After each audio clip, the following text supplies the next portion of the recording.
Oh, hello, and welcome to Ardente Rigamortis. I'm Review Cultist. And I'm the gamer in yellow. And we're here to discuss those internet stories, most creepy and most pasta, and be critically silly doing it. And tonight we have The Pocket. So yeah, Mikey couldn't make it this episode, but we are continuing on. And we're covering another story that's on the definitive iceberg creepypasta list.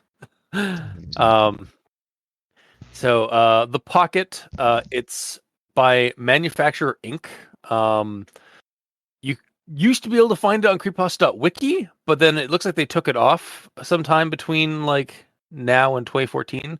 So it is now on creepypasta2.wiki. Which is creepypasta too.fandom.com. Which is basically like, yeah, it's essentially like I'm not exactly sure what their manifesto or anything like that is. It's just yeah, I think it's just sort of like creepypasta.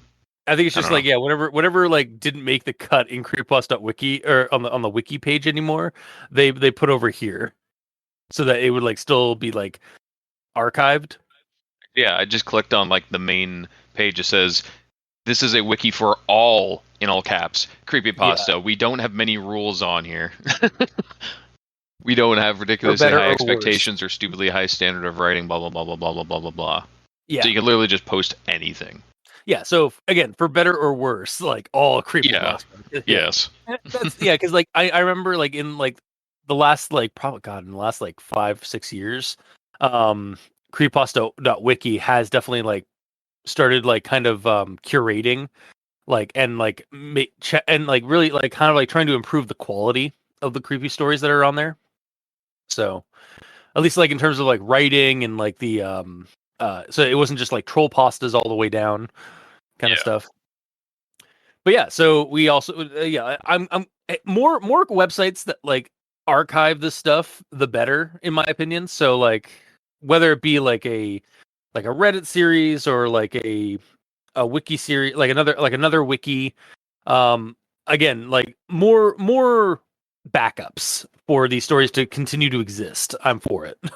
Let's work for the Wayback Machine.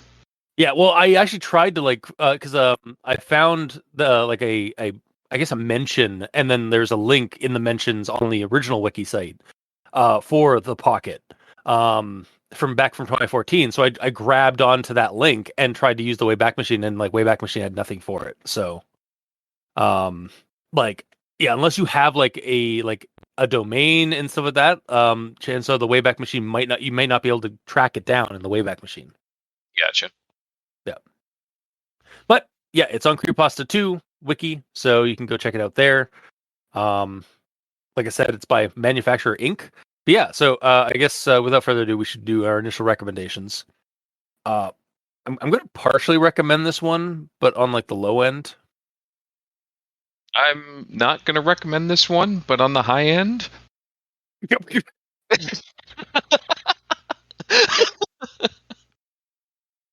So is that like me that like you're not going to recommend it, like highly don't recommend it, or is like you don't recommend it, but it's like teetering on a partial? Yes. Okay. I'm trying to channel a little bit of Mikey. You're doing a good job. Thanks. All right. Well, let's go in. Let's dive into this and find out why we gave such non-committal like confusing and non-committal initial recommendations. Starting with the rundown, featuring Nair, because we don't get a name to our narrator. It's fine. Nair's my favorite main character. Yes, narrator. So Nair is recollecting the time he and his friends went to investigate a local creepy spot and regretted it. Man, this character already speaks to you. Food. Minus the regret mood. Are you sure about that? Sometimes. Mm. There was a silo towering over the trees in a forest by the local railway tracks. Urban legends abound about what was there inside and that people went missing when they went to look. So, of course, Nair and his friends all or all but mounted up on bicycles and headed out on a dark, cloudy day to increase the creep factor to go check it out for themselves. Of course. They were pretty jovial about it until like the atmosphere around the location started kind of making things a lot more creepy and somber than they were expecting. They managed to open one of the hatches on the side of the tower once they got there and went in, where they found another hatch on the hay-covered flooring. Opening this hatch and climbing down what looked like a red-covered rope into darkness, they found another room with a hatch, which they opened and smelled death beyond. So one of their friends, Meg, takes the lead with the flashlight and they journey into a dark tunnel. It was here that they found, you guessed it, another hatch. But when they opened this hatch, there was light actually pouring in from the other side, and then there was a horrid shriek and some kind of creature running for them. They fled and sealed a hatch behind them, finding themselves in a disused concrete septic tank with a hole with a hole with a hole leading up to the surface. As they were climbing out, the creature got past the hatched doorway and snatched up the last of their friends that was to come out. That was trying to get out of the chamber, Wes. Which then who was then who was then murdered quite gruesomely, based off of like the horrible screams and then sudden stop of those screams. Yes. The gang then fled into the woods, but found it was enclosed with barbed wired fencing and decided to hide as the creature began climbing out of the hole. Nair and his friend Meg climbed trees, but Pete, their other friend, hid in a hole. The creature got Pete, and in a horrid manner, it consumed him through an opening of tendrils in its own chest after it had like pierced Pete's chest with its claws. And when it was done, the face it had been wearing, which had been like Wes's face, but stretched over its monstrous head, dissolved and was replaced with Pete's face. It then proclaimed it was the Pocket, before returning back to its lair. Meg and Nair took this time to flee, barely escaping through the barbed wire and running back to civilization. 10 years have gone by since then. Meg and Nair married and were living a happy life, until Meg was found murdered and headless near the forest. Now, the creature is coming for Nair. In fact, it's behind him right now as Nair narrates this. He narrates his own demise as the claws of the Pocket stab through him. Finn. So yeah, that was the Pocket. Also, some real commitment to being a Nair. Yeah. Nairing your own death. Yeah, exactly. So I suppose we should move on to everyone tolerates the Graham Inquisitions. At this point, I've only got 2 because I'm gonna be a little bit more like kind of not lenient, but I'm gonna like kind of like, all right, here's the problem. The story needs more editing. That's it. Fair. So I'm gonna start with this one here. Anyway, some rumored it to be haunted by like some old farmer who hung himself in the silo and take his revenge on anyone who enters. So, anyways, should probably be followed up with a comma. But also, I found like the use of the like in the sentence, while it does give us a sense that like this is a very informal tone of writing or like a very casual tone of writing, like the guy's like basically like telling somebody the story. Yes. I still feel like it could be removed. Um, like like I got it, and like after I had to read it like once or twice just to like, oh right, that's what, okay, so that's what they're trying to go with. And yeah, aside from that, there's a few other parts of the story where like it's just like a round of editing would have like fixed a bunch of like tiny grammar and typo issues. Um, and actually, another one of those examples would be the next thing I have here. We began to climb out, and then it happened again. We heard the damn sound again. So again, W dash we heard again is basically inflecting like a stutter in the writing. And again, this I get it's a there is a reason for it, I guess, in the story, in that like this story is kind of being almost written like it's being told to us, but it's not exactly like properly formatted in that way. Like a lot of the time when it's like a monologue, like kind of format for a story, like the narrator is actively like telling somebody the story. It's usually done like in a way where like there's quotes at the end, at the beginning of a paragraph, and then they leave the quotes at the end until the very end of the story. So they start every paragraph with quotes to kind of show that like, oh yeah, somebody is telling us this story. Yeah. But, Or the whole story would lead with saying like this is a transcript from um audio recording found in narrator's room after his demise. exactly. But we don't really get that. So like I feel like a lot of the times when the story tries to like add in like kind of inflections like that, I'm kind of left initially like, it's like why like you're writing the story and like I assume posting it somewhere right before you die. But then by the end, like we do get, by the end, like it kind of reveals like, no, like they're telling us the story as they're dying. So it's like it wasn't posted anywhere. And I've got a whole thing about that, about the ending in my actual thoughts regarding that whole situation. But yeah, I just feel like a lot of these like these stutters that pop up in the story, and like a couple of these other like kind of mannerisms that would inflect like a sort of like a dialogue, like that you'd usually see in a dialogue rather than like an actual like written pro, um could probably be removed, or again like modify the story to make it be like a transcript, or again have quotes at the beginning of every paragraph and just and then at the end of the last paragraph, just to kind of insinuate that like somebody is talking the whole time. Yeah.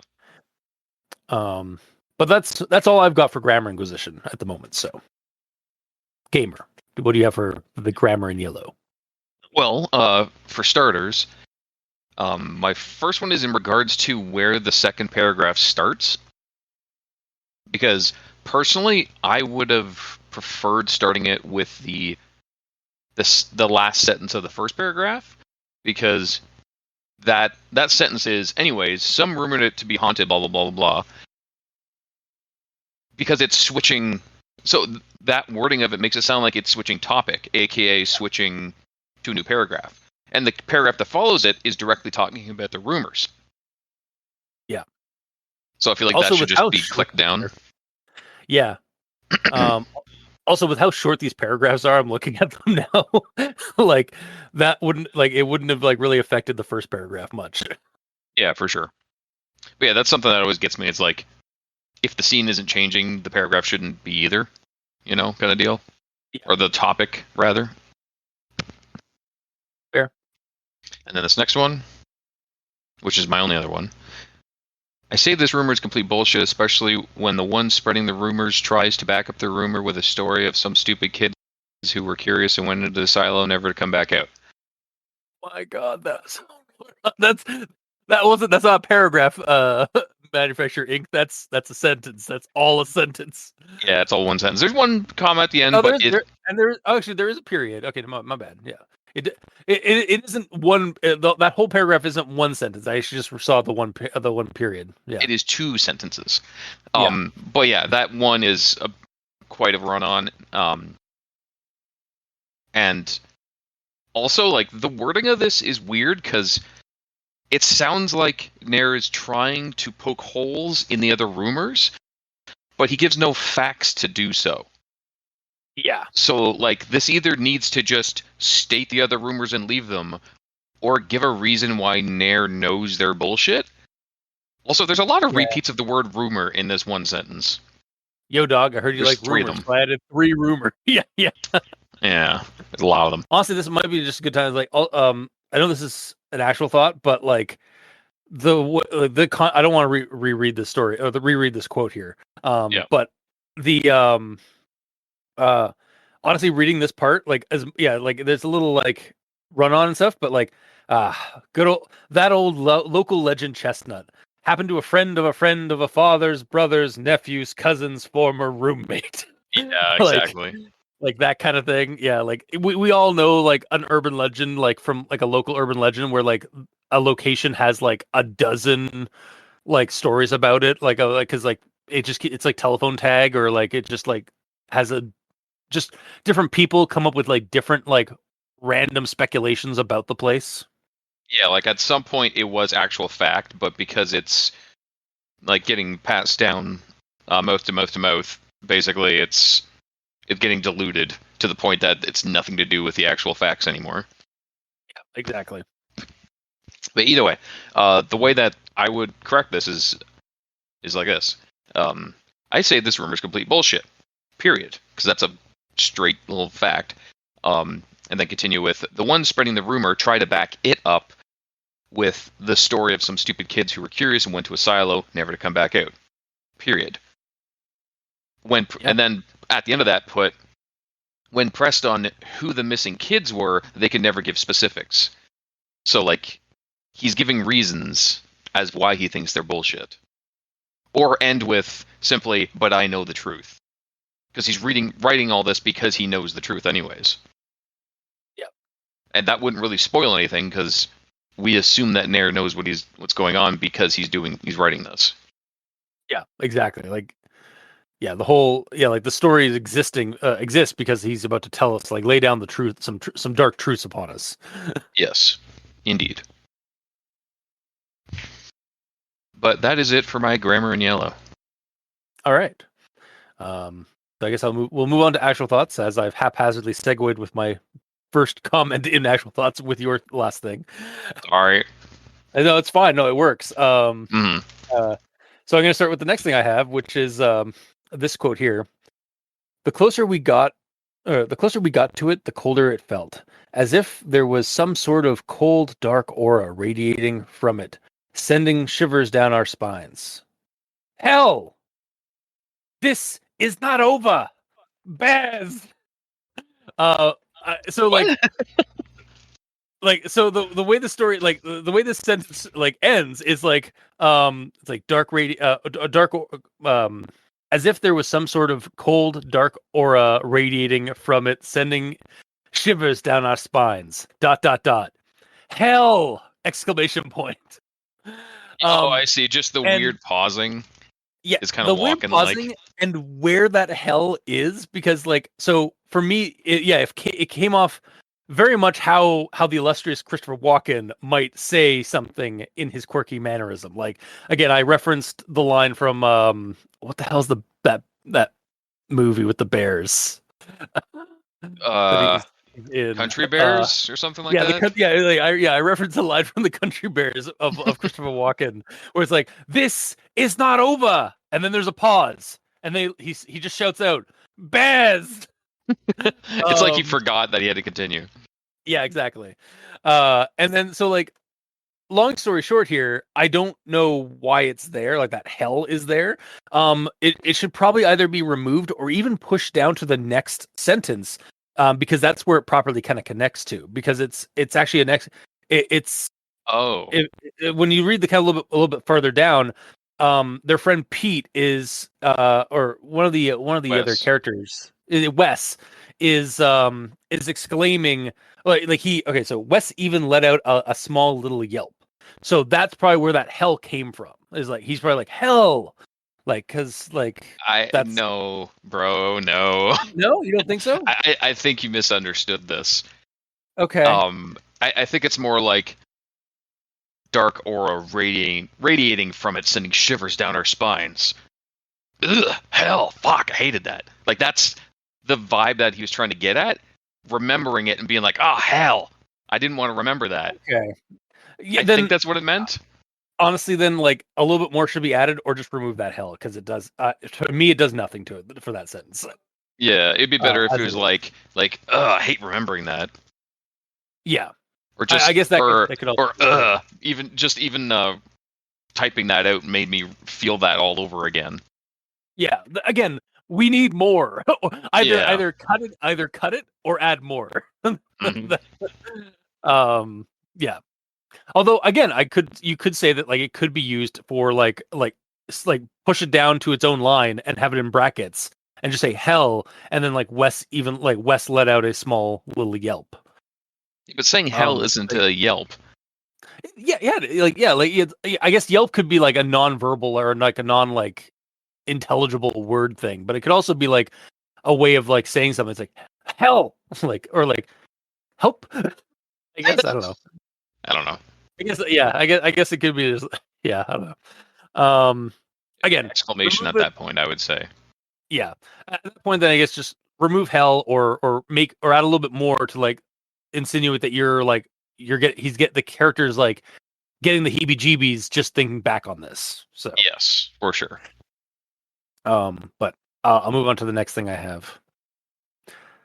Though it was stuck, so we had Pete climb up and open the hatch, and within a few minutes we were inside the silo, standing on the hay left in there. In the center there was a large hole deep in the hay. So I didn't grow up necessarily on a farm, but I grew up around farms and such. And I'm pretty sure you don't store hay in silos. I think that's mostly reserved for like feed and grain. It's also like a dilapidated, like ignored silo. Yeah, and So I do feel like that also this should have all like the fact that there's hay inside the silo, like maybe as like almost like to cover the bottom and stuff like that might be like a warning sign of like that, oh, like this isn't like just like a grain silo or anything like that. There's actually it's actually some other purpose for it. Or yeah, it's trying to hide something. Like it's like almost like a red. It should be a red flag to the teens. Which but actually if kind of they're makes ignorant to what should be in the silo as well, then they wouldn't know any better because they're just teens. I suppose. Although again, like they do kind of grow up in this area, so like I don't know. Like I guess they should know, but maybe they don't. Because again, they're also. Did you assume that they were just teens, or like did you just go with like that kind of thing? Yeah, just general purpose teens. Yeah. Yeah. Yeah, that's about what I was like. I just immediately there's like, oh, they're just teens. Okay. Yep. And actually, case in point, my next quote and comment. So the quote, Pete opened it, revealing a dark hole. Now the fucked up thing about that was it reeked of ... death. The others had the others had sensed it too, and of course Wes had whimpered like a little bitch. Sorry, the way that's also I love that line. I was like, of course Wes had whimpered like a little bitch. Yeah, but in hindsight, it's very uncool that he said that. No, but it's also it is it's continuing this trend of like Wes being like this like little like he's not the most courageous of the group kind of character. Yes, but Nair is also writing this post-mortem. Yeah, no, that's true. He is legit. Like, yeah. So that's what I'm saying is like he's kind of being a real dick, especially since he got him into this. Yeah, fair. But I continue on. Meg ended up gaining the courage to take my flashlight and go first into the hole. And I read this part, and then it continues on with like them like traveling through this tunnel. It's like you're not gonna shine your light down there first. You're just gonna climb further down into the death hole. Well, okay. You are a bunch of dumb bunch of dumb teens. This is one thing I didn't understand. Mhm. Is the second hatch when it was first described? I imagined it was a floor hatch, as you did, right? Yeah. So there's the hatch on the side of the silo, and then there's the hatch on the floor at the bottom of the silo, which is the one we're talking about, where they just go into it. Yes. Is it? Hang on. Maybe I'm. Yeah. No. Yeah. You go. Sorry. So this is the hatch we're talking about. when they get in, they're already in, and they find another hatch, and it's dark, and they don't shine their light in it, and they go in anyways. It's basically described as "quote unquote" a dark hole. But when I guess I do need to stop you. I'm sorry. That hatch is not the hole. So they find the hole at the bottom of the hay floor, and they go down that, and then they're in a dark room, and Nair goes down first, and then he's like shining his light around the room as his friends are coming down the ladder, and as he scans the small area, everything seems safe. As I looked at the scattered hay, dirt, and also. No, you're right. Okay, it is on the floor. For some reason, yeah, I know. I'm sorry. I just I had to process. I had to get through it. So yes, there's the outside hatch where they got in. Hey, there's hay. Hey, there's a hole in the ground with a rope. We'll go down this hole. Okay. Hey, there's a second hatch. Let's open it, and then it's revealing a dark hole. Yep. So it's just described as a dark hole. But when they went in, it was described as they went in and walked through this dark tunnel, which kind of made me think that it's actually a wall hatch that they opened, which left a dark hole in the wall, aka just a dark opening that they went in, that just walked into it. This was my confusion as well, because I also thought that the second hatch was on the wall, and now that I'm actually looking at it, it's like, oh no, that hatch was still on the floor, and they when they lifted it up, and I guess, and since they transitioned to like now they're in a dark tunnel, I guess they just like hop down and they're suddenly in a tunnel, like in that. I'm actually trying to argue the other side of that argument. Okay. That it's actually on the wall, because there's no mention of hopping down unless the writer just didn't put in that they hop down into the dark hole. Which might be the case, but it might be. But either way, because it says hole and then it just immediately follows with a corridor or whatever it was. I was going with the headcanon of like it was a wall one, and it was basically making this area be some like weird anomalous backrooms-esque area where it's like, okay, if you opened they went down, but depending on how far down they went, they could still theoretically be above ground level. And if they open a hatch on the outside, it should go outside, but it doesn't. It goes to this dark corridor. Yeah. But I think they also may have just went so far down that it's under the ground. Oh yeah, I think because at the bottom, because they drop down in a hole at the bottom of the silo, which is ground level, and then they're down in this room, which is just below the ground level. Or no, they had to like take a rope down to this one, so it's below ground level, and then either this is on the floor and they're dropping even further down, or they're basically like just beneath the surface in like some kind of tunnel system. Which is what I assumed. Yeah. Either way, a little description would be better, as if like they got down, looked around, and it's like, hey, there's a hatch on the wall there, like a wall hatch. Yeah. Or a door. We like to call those doors. Yeah. Usually, yeah. Yeah. What I 100% agree. Like, it could be a little bit more explanation or a little bit more detail, leading into the tunnel. Yep. And then my next thing here. So this is after they've escaped and like they've escaped into the creature and are getting up into the woods. After we tried to find our way out of the thicket, we searched for a way out for at least an hour, but we concluded that the forest was enclosed in a large perimeter of barbed wire fencing. So, like, I read this and I was like, I feel like there should have been more confusion in the to the character, like from the character's point of view of this, like, or perhaps even like give them the conclusion that like have them like state in the story. Or come to the conclusion that the part of the forest must have been barbed wire deeper into the forest from the silo, because this is the first time we're hearing about barbed wire fencing being found, and it wasn't like as they were approaching the silo. So like, I guess like maybe while they were traveling through the tunnels, they moved deeper away from the silo and like into like a part of the forbidden part of the forest, I guess, where like it's been barbed wired up. It does say that they followed her through this dark tunnel for about 10 to 15 minutes. Okay, you know what? So they that's walked fair. a long ass time. Yeah, but I still, again, this is more of like I'm being a Disney princess. I must have more.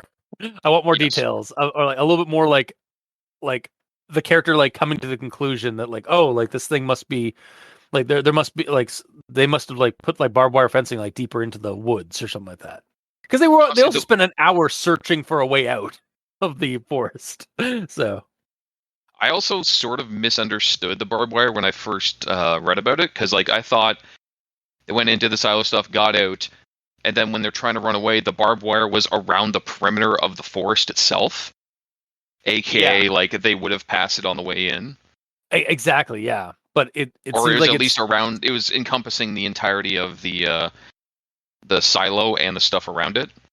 yeah, but we never get a mention of it ahead of time. So then there go, it has to be assumed, and I know what assuming means. It makes an ass of you and me, but um it has to be assumed that it was farther into the woods away from the silo. It's basically But a kill zone that the monster set yeah, up. or somebody has set up this barbed wire to kind of dissuade the creature from going further away, like from the one access point it has, I guess. I don't know, If because it does, like if it does breach containment, because it's clearly an SCP site based on the image we're provided. I guess, but I don't know. There's some like weird anomalous stuff going on with how it functions, like Yeah, how the area functions. Even honestly, like I got lost as much as the teens did. liminal forest. Kind of, yeah. I might as well bring it up now, actually. Okay. Where is that? So, yeah, around when it says we searched for a way out for at least an hour, but we concluded that the forest was enclosed in a large perimeter of barbed wire fencing. So that's after like Meg opened the door, got spooked, and they ran back down the tunnel that they came from. Yeah. But they ended up in an entirely different location. They didn't go back to the silo from this one tunnel. They ran down this tunnel and showed up outside. Well, yeah, they showed up at it and they closed the hatch, like another hatch, to keep the monster out. And then they found themselves, oh, we're not in a tunnel anymore. We're now in like some kind of like a large chamber, or like a chamber, like a septic tank kind of chamber. Yes, but Yeah, why? If they go down this dark corridor for 15 minutes, and yeah, then they open this door, scary noise, they turn around and run. They run back this one corridor, which I'm assuming yeah. had no turns, so they couldn't get lost. I would think that in your panic of running, you would want to go back the way you came, because you know how you came through there, you know how to get out. Yeah. So if they ran back for 15 minutes, actually walking 15, so running back 5 minutes, running at top speed, yeah. They would get back, climb out of the hole that they jumped in, or wall door if it was that. I don't know anymore. But with me thinking that it was just a door that they opened, went in, it's one path in and out, you can't get lost. Yeah. So unless while running back, they saw some light over somewhere, so they took a brand new turn to leave somewhere else, then okay, but it doesn't say that. It just says they turned around and ran and didn't show up where they came from. So I have a couple of things here based on that. One, Waldor is my favorite Muppet. Yeah, right? Sorry, when you said Waldorf, that came to mind was Waldorf. Waldorf, yeah. Yeah. Secondly, I absolutely agree. I also think this could have been improved. Like this could have been like fixed easily by having them like comment that like as they're walking like 10 to 15 minutes down a corridor that there were other branching like tunnels and it was a goddamn maze. Because then bam, you have an easily excusable reason for why they went to a different location. Then the third option I have is that no, they did get back to the hatch they came through, but when they looked up to the hole where like they were able to escape back into, they realized that the silo was no longer there, i.e. they had transitioned to like maybe some other like reality, or like again like reality is really fucked up in these woods, so like the silo no longer exists as soon as they went down into it. Yeah. So like that could have been something cool. would have been nice, aside from Yeah. nothing. aside from just like Sorry. There you go. As the reader, I was more confused than the people that were in this event, and they should be more confused than me because I have more context clues than they do, generally speaking. Yeah, I think this was a case of like, the author just forgot to like add in some details that like would have like fixed this kind of like they probably had a clear idea of like how like these characters where these characters were like fleeing to and stuff like that, but they just neglected to add the details of like, oh, like there was like some branching tunnels or something that they took. Yeah. Or is there anything more you want to say about the liminal space that is the tunnels in the forest? If it is in fact a liminal space at all, who knows? Yeah. I want it to be, but the story sure might doesn't just tell be- me it is. liminal space in setting, or just the writer forgot to add details. It'd be nice even if like they get out of that septic tank, look around, they can see the silo in the distance, so they know that they just moved a normal amount of time. Granted, it's in a forest, so unless it's taller than all the trees, which I think it was, wasn't it? That's the main reason why they went to the silo, because it just looms creepily over all the trees of the forest. Yeah, so a little bit of like connective tissues would have been nice. Yeah, exactly. Yeah. Oh yeah, like they see it. It's like, oh, there's the silo. Let's go that way. And then they find, oh shit, there's like a barbed wire fence between us and there. Like, wait, because like again, showing that like the barbed wire fence was like deeper into the woods away from the silo. So and so they had to like then find a way around that, and they spent an hour looking for it. Although an hour is a long time for that creature to be like chowing down on Wes, and then coming up to the surface. But He's taking his time. He's enjoying it because he knew that they were trapped. Yeah, and actually, speaking of that, about like why it took so much time. So we get to the next thing I have here. We panicked, having no idea what we should do, and also realized that the thing comes out in the dark. It might come out after dark, or no, they know. in the dark. Okay, no, you know what? I misread that. I thought it was after dark, and I was like, how do you know that it comes out after dark? Like, you don't know. Honestly, I'm joking. They have no idea. There's no way that they could possibly know that it's going to come out after dark. Yeah, like they should like I feel like it definitely should be like, it's like, and we like panicked, and then we and also had the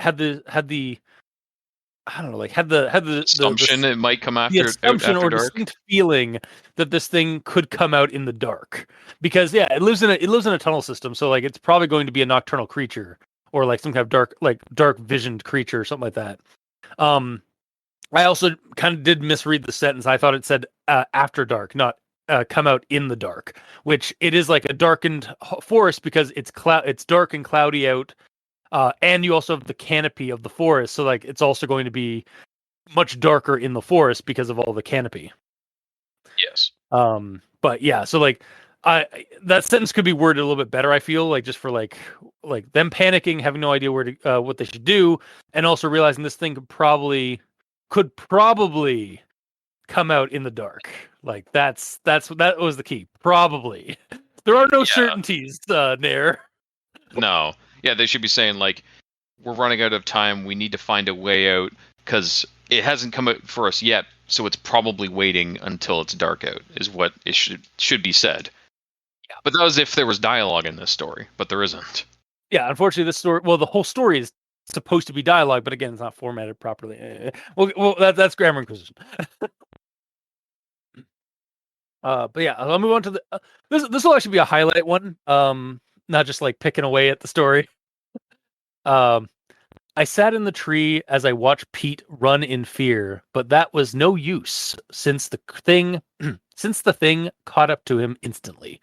It shoved both hands through Pete's chest and tore him apart with ease. Oh God, its chest opened up, revealing bloody tendrils that wrapped around Pete's head, tearing it off from his mutilated corpse, slowly pulling it into the empty cavity and sealing it shut. The skinned face of Wes had disintegrated and quickly replaced with a mask made from peat, with the same hollow eyes and screwed up smile.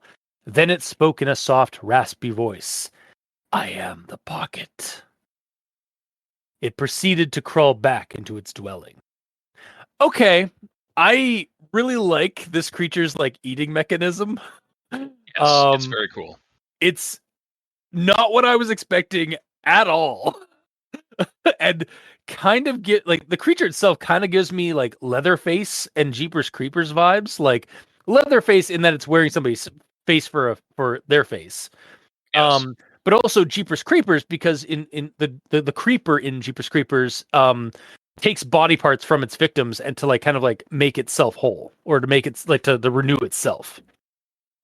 Also, the description here really doesn't portray the photo of the creature provided, which Nor the photo. Well, yeah. So, and for anybody who's interested, like the photo is of SCP-1471. Otherwise, and for like a visual description, it's a skull-faced wolf furry. Yes, which is absolutely not what was described at all, at least to me. Yeah, and actually, I have the quote for the actual like description that we get from a little bit before Pete's demise, when Nair gets actually a good look at the creature. It was the most grotesque thing I have ever seen. Its face was mask-like, pale white against its dark skin. The face seemed to only have 2 dark holes for eyes and a large smile stretched across its face. After a few moments of observation, I had soon noticed that it was a mask made from Wes's skinned face.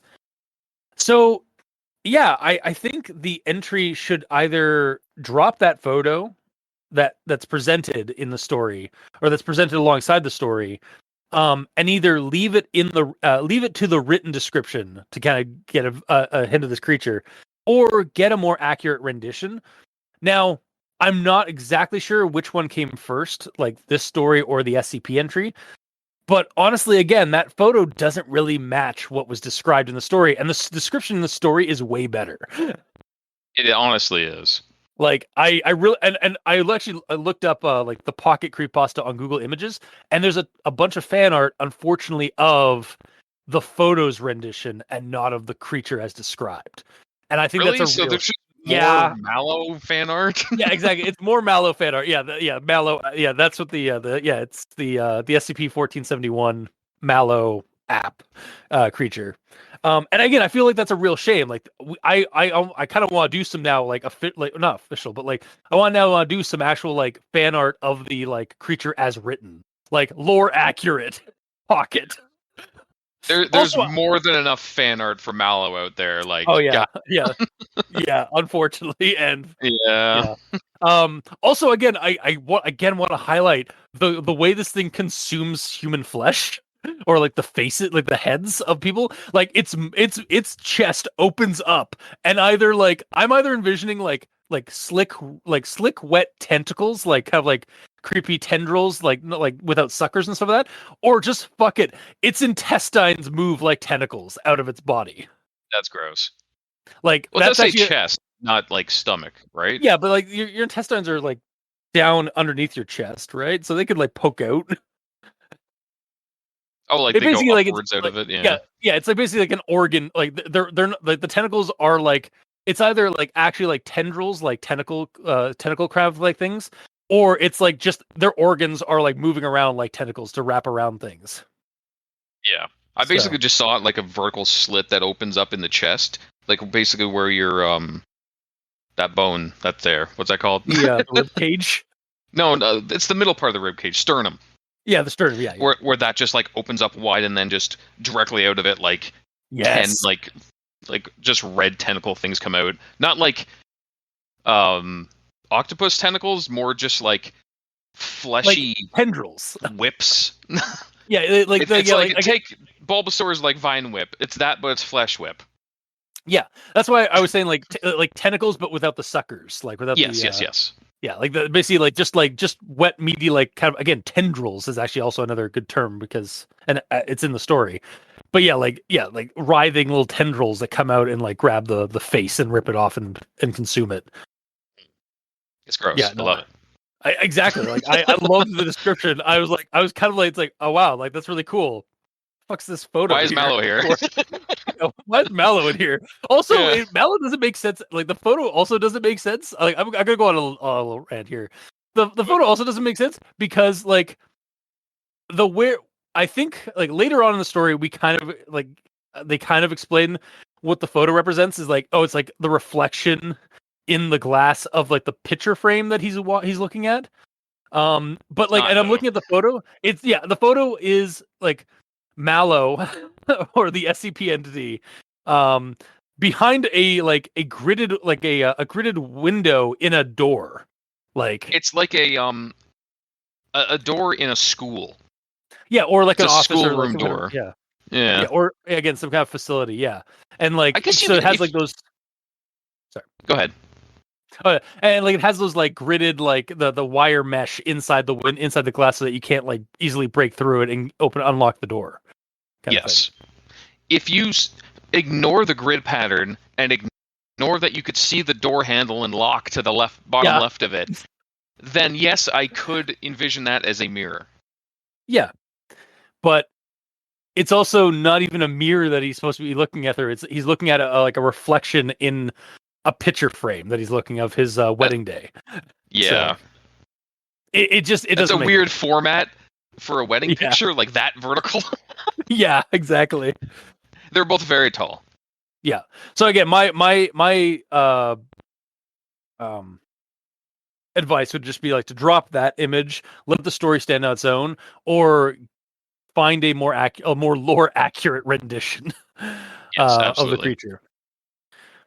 Because it deserves it, And honestly. then yeah, absolutely. Like the pocket's like description and like its mannerisms of it is so cool and menacing. Yes.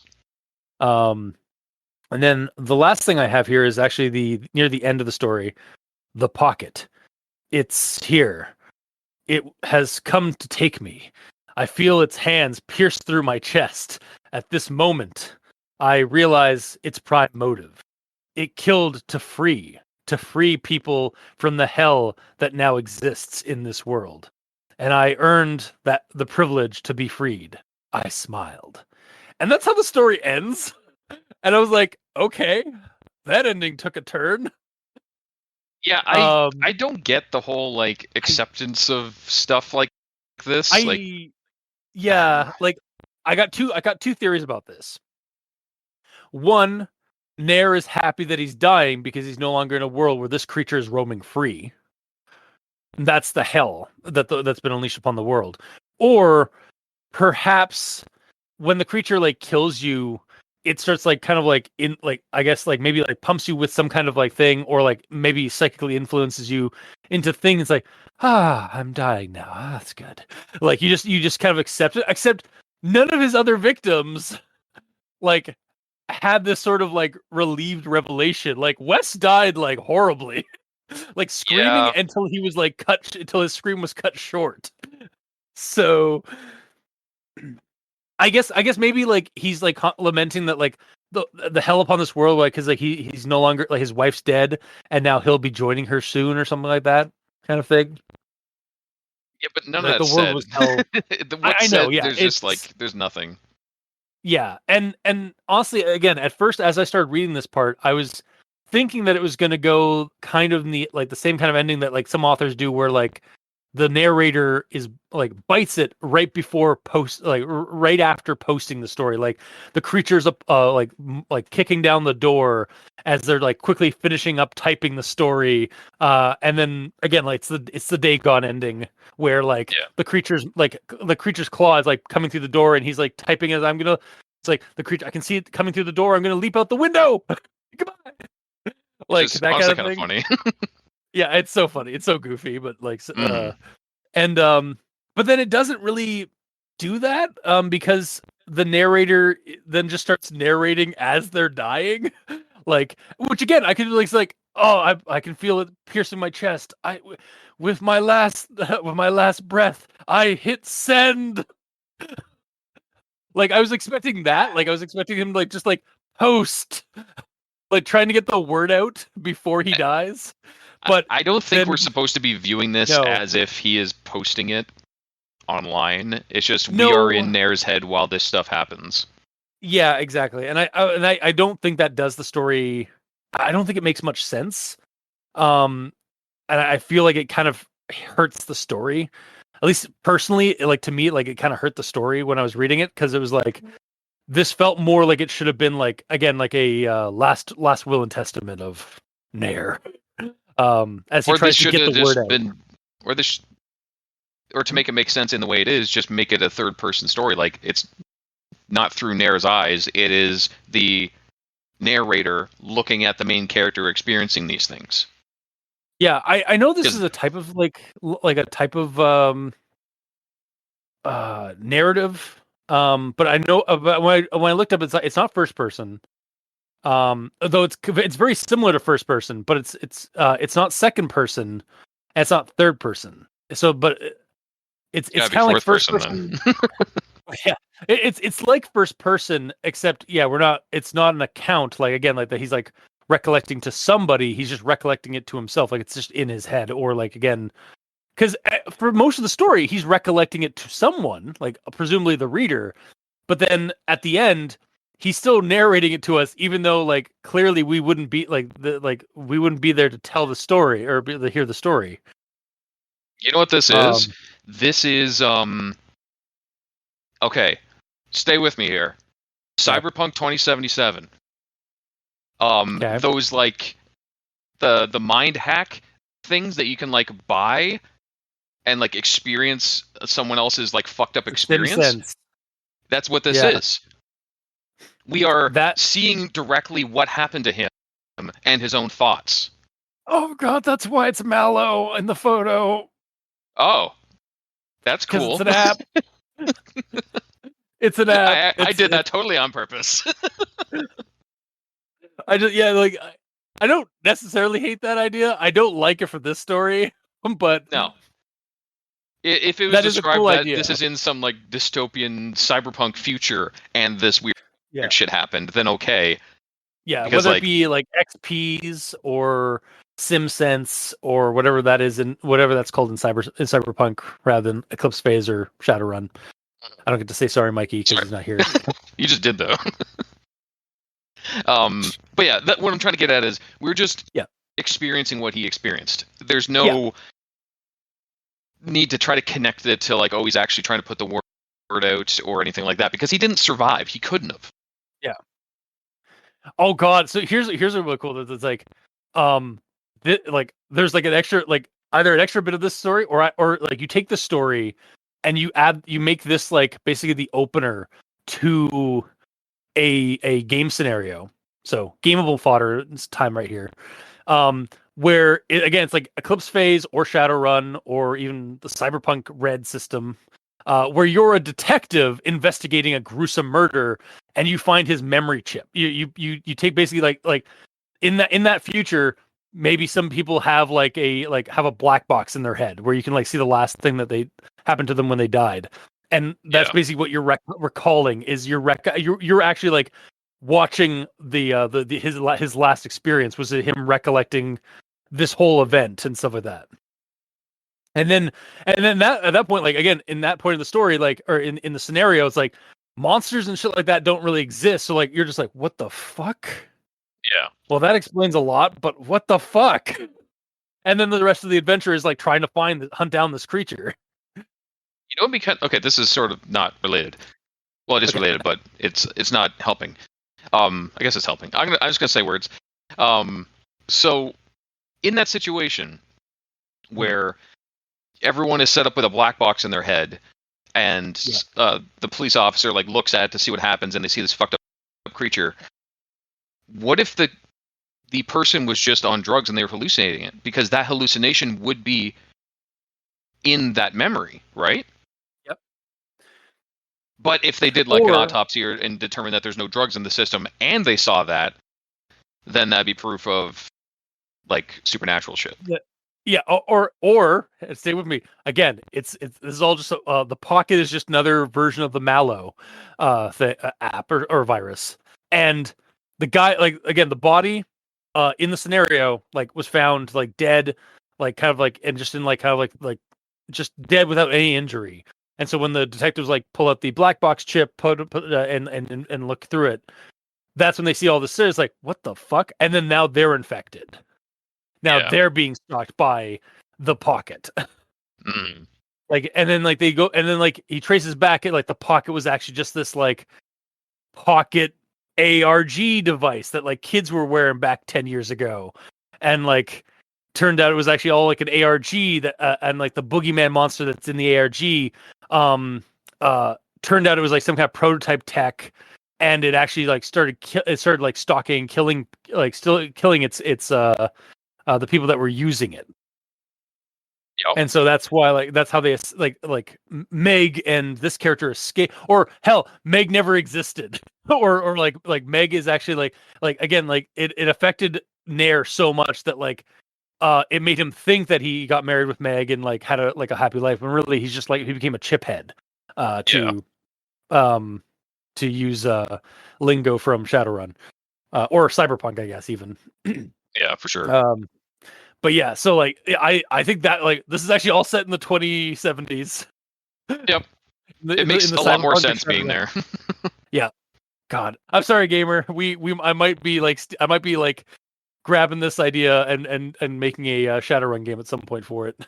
Great. I hate it. We really should. I really should just run a Shadowrun campaign that's like not necessarily in Shadowrun like the core system, but like in our like 2080s 2090s like creepypasta future, like cyberpunk future. Yes. It's got Antran, and it's got like all the little robot, all the cybernetic like shit that we always like say. It's like, oh, this is clearly taking place in the 2070s or the 2080s, not the 1980s. Makes sense to me. Yeah, Antran started that, didn't he? I think it was Antran, yeah. Mm-hmm. But yeah, so back to the story at hand. Yeah, like it's yeah, I guess you should do that. Yeah. I think it's actually your turn, isn't it? Oh, I don't know. Is it? No, we've been going through your notes. I have not. Oh God. Been... yeah.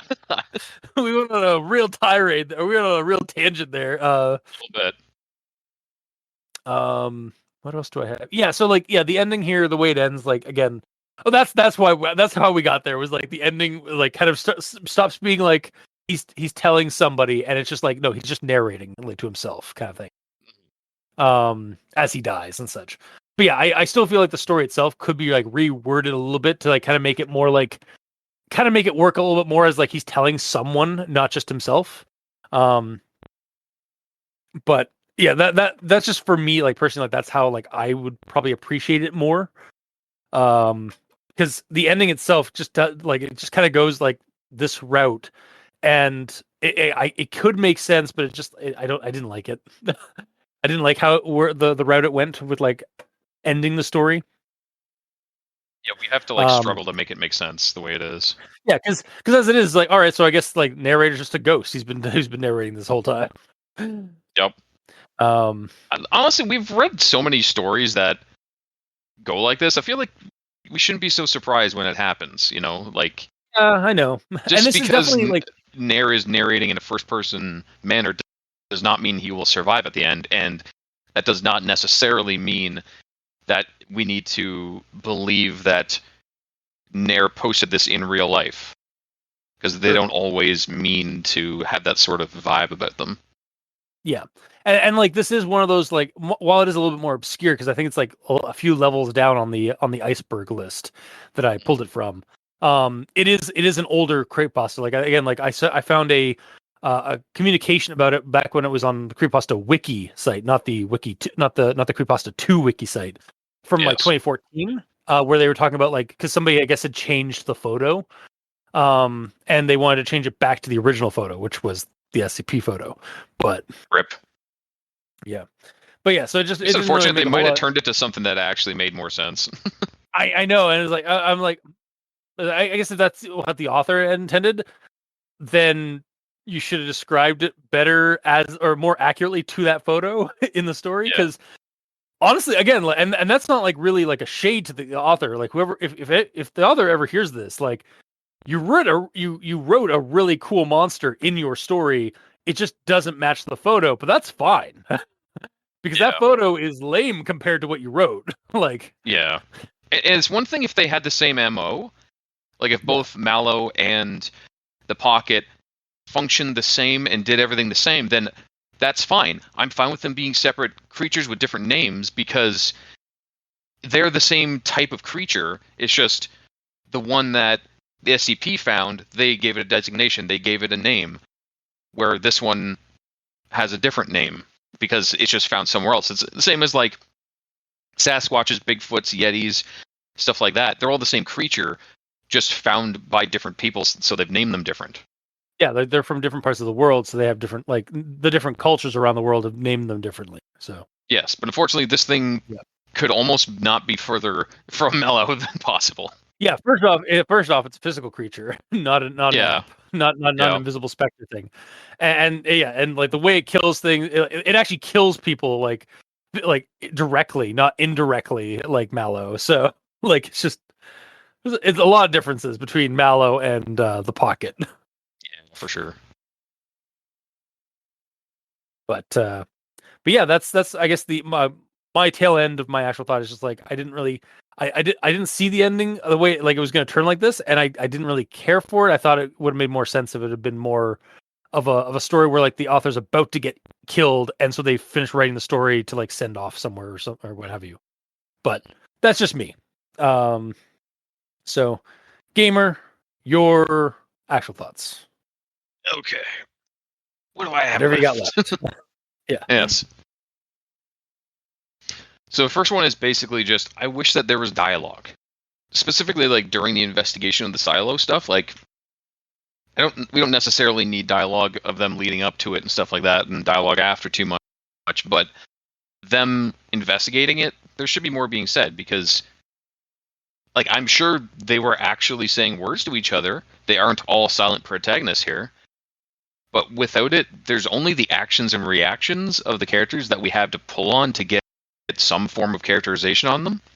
Yeah, and like for example, go ahead. Well, and to be fair, the story, like it is in the style of the story, is a recollection from one person and their perspective. So they might just be, but it does kind of make it seem like it's a synopsis or like a rundown of its own. That's true. It has been 10 years. Yeah. So he may not. So it actually would be kind of realistic for him not to really remember like full sentences or like dialogues at that time. I guess so. But that being said, they're also. Well, I guess he wouldn't necessarily need to describe the way his friends act to the reader because it's not about them. But regardless, this is all I had for the characters. Nair is the leader. Meg is the co-leader because she took over that one time. Yeah. Wes is the yelper / little bitch, and Pete is the hatch opening guy. Yeah, Pete is strong. Pete is the strongman. So here we go. Nair, white bread, like boy protagonist. Yes. Meg, probably like the girl of the group. Yes, whether that be a tomboy or what have you. Probably a tomboy, based on her actions in the story. Wes is the wimpy kid. He's the nerd. Probably like they call themselves the nerd group, or like they're nerd group, right? At the beginning of the story. So like Wes is like the most. He is like the geek, the most nerdy, and then Pete is probably like the Chad, like the strong dumb kid. Yes, or probably. The strong kid. Mm-hmm. He's strong bad. Or is he strong mad? Maybe strong mad. Who knows? And then he's strong sad. Because he runs away especially. Absolutely. He goes through all the different forms of strong. Yeah. Like the teen crew, like they're basically like the Goonies or the Monster Squad in terms of like, again, it's very much like that group of kids. Like they're the traditional group of kids who are going up against a monster. Like again, I saw it through the lens of like Kids on Bikes genre of like they went to go check out a spooky thing. they walked instead of just mounted up on their bikes and biked out there. But yeah. So not kids on bikes, they're kids in shoes. Kids without bikes. No, kids on hikes. Yes! I did it. Holy shit! I want to run that game. Kids on hikes. Each scenario is just another like wacky or spooky adventure on walking around in the woods. Yeah. Oh my god, kids on hikes. That's so good. I can retire happily now. Yeah. This will be my last episode. Leave it on a high note. Don't you forget about me. Just like walk like air pump the air, raise your fist in the air and then just freeze frame and like the song at the end of the Breakfast Club starts playing. Yeah, absolutely. But I'm the only one frozen. Everyone's still moving around normally. Yeah. Just what are you doing? What are you doing, Gamer? I'm at my credit scene. It's like rolling sad checks as credits start rolling between you two. That's silly and also awesome. Yeah. But I'll move on to a note. Let's see. The skinned face of Wes had disintegrated and quickly replaced with a mask made from peat with the same hollow eyes and screwed up smile. Then it spoke with a soft, raspy voice. First off, soft and raspy, aren't they kind of like opposite, or is soft as in like low volume? Yeah, like I am the pocket. Oh, okay. Like kind of like a wispy, like maybe soft is a word you could use for it, but it would probably be like wispy and raspy, like so like kind of like softer tone and raspy. I suppose. But yeah, it says I'm the pocket and proceeded to crawl back into his dwelling. So first off, thanks for letting Nair know what to call you. It's kind of weird. Like, did it know that Nair was listening and it just wanted to do that, or is that just part of its murder ritual every time? Yeah, like did we just miss the part where after he kills Wes, you just hear like from the hole, I am the pocket. You wouldn't hear it. They were running away. They left him. They abandoned him. And it was a soft and raspy voice, so like it may not have carried very far. No, plus they were focused on running away, not hiding quietly. Also, now just pictures like, I am the pocket. I am full. Bye. He just slinks back into his lair. Pretty much, yeah. Which leads me to my next point here. Did it forget that it was chasing 4 kids, not 2? Maybe it's not very intelligent? I don't know. Yeah, it might not be. Yeah, it could be like it's just like it decided to bite it. Well, no, because it did go after them after they got down off the tree, and like they were trying to escape through the barbed wire. Like they said, they barely escaped as it was like they could. I think it says they could like hear it coming. You're right. You're absolutely right, because they were panicking trying to get away. So probably what it did was it went back into its dwelling and just waited and listened for movement instead of standing there in the open. Because if it goes away, then the kids might come back down and try to leave. So it's actually pretty smart because it's just an ambush. Mm-hmm. Although, kind of leads me to the next one. 10 years had passed. Meg and I were happily married. I say were for a reason. The same reason why I'm telling you this story today. Meg's dead. She died a horrible death. So horrible. Like, for reals, guys. Like, totes horrible. That's so how horrible. I kind of read that. Yeah. But joking aside, like, why did Pocket have to wait 10 years to chase them down? Did it just realize that it was like chasing 4 teens? Like, it just remembered that there was 2 that got away? Like, a really bad memory on this guy. A really bad object permanence. Yeah, absolutely. Or again, like out of sight, out of mind, and it's like 10 years go by. It's like, man, whatever happened to my man? I remember like I ate those 2 teens were delicious. Weren't there like 2 others that I was like I gotta chase down? But then there's barbed wire that I could easily just probably get past because I'm a monster. Yeah, but it's like uncool. Meg was for some reason taking a hike near the woods, which is the dumbest thing possible. Again, yeah. Well, clearly, maybe it's just like a power move for her. Be like, yeah, fuck you. Yeah, and then like it picked up her scent, maybe like from its hole in the woods, and then it's like, or maybe that's how it like remembers. Like, man, that smells very familiar. It's like those teens that I chased like 10 years ago. Man, I miss those guys. Because I wanted to eat the last two. Wait. And then it just got out of its hole and went through the barbed wire fencing and grabbed her and killed her. I imagine he's just like sitting around thinking about this, and then like the sniff comes in, but you can like see it like it's a Bugs Bunny cartoon, and then like he sniffs at it, and he's like floating along the path, like with his feet like flipping around over the barbed wire. Yeah, totally. That's the well, wow. Like how we Wait, the made barbed this like wire. Go ahead.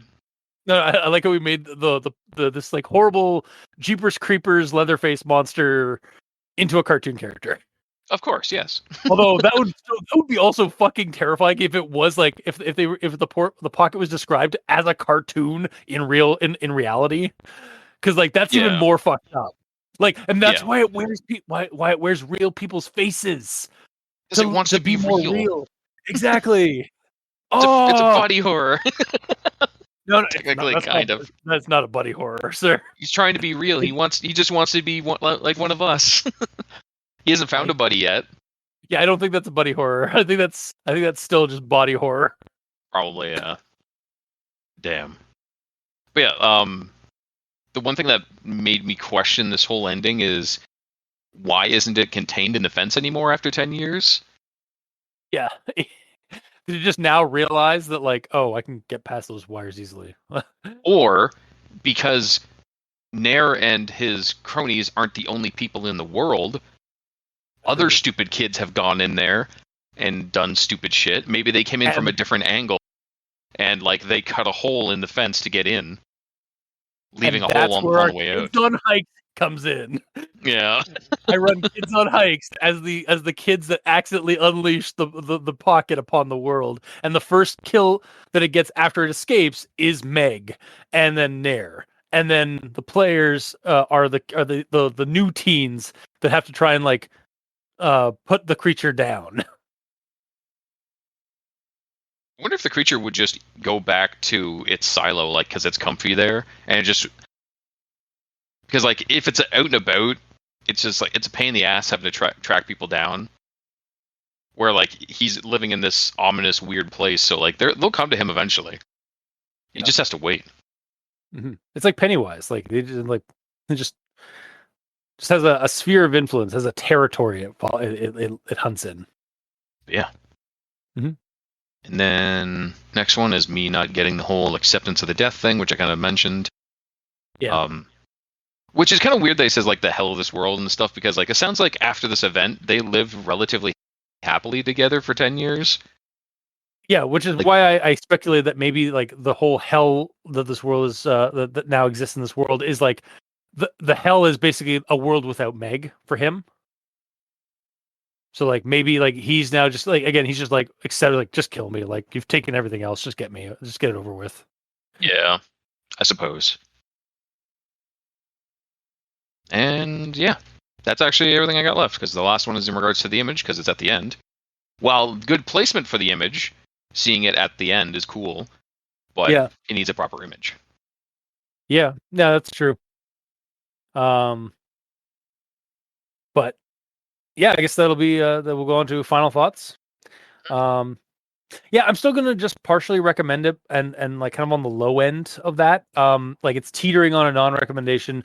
And that's because I really did like the core concept of the creature and the story's groundwork that's presented here. For the most part, I enjoyed. But I feel there are some alterations that could be made to refine the story and make it a better experience. I also really dig the pocket as described in the story. I think it's a really cool boogeyman to unleash upon creepypastadom. And again, like, look on our sister podcast, One Less Die, there may be a Shadowrun or Kids on Bikes game or Kids on Hikes game. That involves a lore accurate version of the pocket, or our silly like version of it where it's like it's like an ARG app in like the 2070s that's like killing people. That would be just straight up Mallow, though. It'd be like a Mallow mix I don't remember. Like the story. She drives people to like depression and such. Oh, that's nice. Or like she drives them. It's that Mallow is a buddy horror because it's basically a digital or like kind of like a virtual pet or like a virtual companion that is slowly driving you insane because it shouldn't exist, kind of thing. Yeah. Yeah. Whereas like again, the way we were kind of describing this creature, like kind of blending this creature with that kind of stuff, because mostly because of the photo, that's where I would kind of pull it for like a Shadowrun game or like a something in our iteration of the 2070s.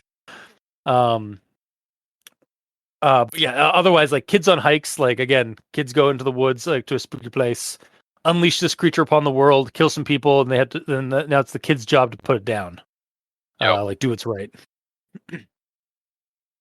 But yeah, that's like again. Aside from that, like again, the story has some faults that that kind of lowered my approval rating of it, I guess, or my recommendations for it. So partial recommendation on the low end still for me. Fair. And gamer, what do you got? Yeah, for me, while it has promise, it needs more, but also less, honestly. Specifically because, like, I feel like it needs some dialogue during the investigation, so we care about the characters being killed, because there are basically just cardboard cutouts that we don't really care about right now. Yeah. And the less part because it needs that image at the end gone, because it does this a disservice, in my opinion. Visually, as described in the story, I like the creature. It's pretty cool in how it is pretty cool and unique with how it looked and functioned and all that. But putting the picture of Mallow there did not help matters. I had a solid visual of it in my head, and then when at the end, I'm like, why? You're fucking with this, you know? You're fucking with the. Yeah, I don't like going back and having to redo stuff that was already described well enough, in my opinion. But yeah. Because I personally saw it as like a gangly, fleshy humanoid creature that ran on all fours with like pure black skin and red tendrils that come out of its chest, not a werewolf with I'm assuming they're trying to say that the bone mask is actually just the skinned face over it. Yeah, that's what I'm thinking. It looks nothing like it. No, like honestly, the way like I have seen a couple of photos. Like there was like one image that basically just had Mallow, but like but on top of the skull face, there was a human's like face stretched over it. Which was close, but again, like I think it's more like it's the face. I think the face is more like a monstrous, like again, like blackened face, and then it just has this like pale corpse skinned like human face like stretched over it. Yeah. So, yeah. But overall, I want to give it a partial. That's why I said like not recommended on the high side of things, because I want to like it, but there's a lot of stuff that kind of bug me about it. I might still give it a partial anyways, just because the creature is cool and I appreciate the creature. It doesn't deserve what it got. It was done dirty. Yeah. 100%. Because I could see this being like a full story that's like fully fleshed out, 4 times as long, with actual dialogue, like actual build up to the deaths and stuff like that. Like I could see this being a full story, but it's not. Yeah. So I'll leave it on a partial. Okay. But yeah, I guess that'll do it for this week's episode. So I guess 2 partial recommendations, but I guess on the low end. Yeah, I'll go low. You go high. No, I was going low as well. Oh, okay. All right, fine. Yeah, so well, then I'll go high. Fuck you. I'm sorry. It's okay. But yeah, so 2 partial recommendations, but on the low end. Yes. And that'll do it for this week's episode. So if you like what you heard, or if you didn't, leave us a comment in the comment section below where this gets posted. Some of us are on Blue Sky. Mikey is at the Stands for Evil, and I'm at Review Cultist. You can also send us emails at aldenterigamortis@gmail.com. That's ALDENTERIGAMORTIS@gmail.com, where you can also leave us suggestions for other creepypastas, SCPs, spooky things. You creep it, we'll peep it. Yeah! And if you'd like to help support our show financially, you can go to Patreon. We have special episodes, early access, and extra content. To all our patrons helping support the show, thank you immensely. You're helping keep those hosting bills at bay. And as always, we very much appreciate that. And to our listeners and the authors of these stories, thank you immensely. Because without your listenership, it'd be like screaming into the void of a giant maw full of like red tendrils coming to get my head. Yeah, pretty much. And without your authorship, writing and posting these stories on the internet, and for people who are out there like keeping these things alive on backed up wikis and wikis and websites and such to archive these stories, we really wouldn't have much of a show because we'd have nothing to talk about. So thank you. Now's a good time to mention that we are part of a podcast network, Crit in the Night, an actual play and creepypasta podcast network. We're there alongside our sister podcast that we mentioned earlier in the show, One Less Die, and our cousin podcast, The Role Playing Exchange, for things that go crit in the night. Until next time, I have been your host, Review Cultist. And I'm the gamer in yellow. And this has been Al Dente Rigamortis. Sleep well.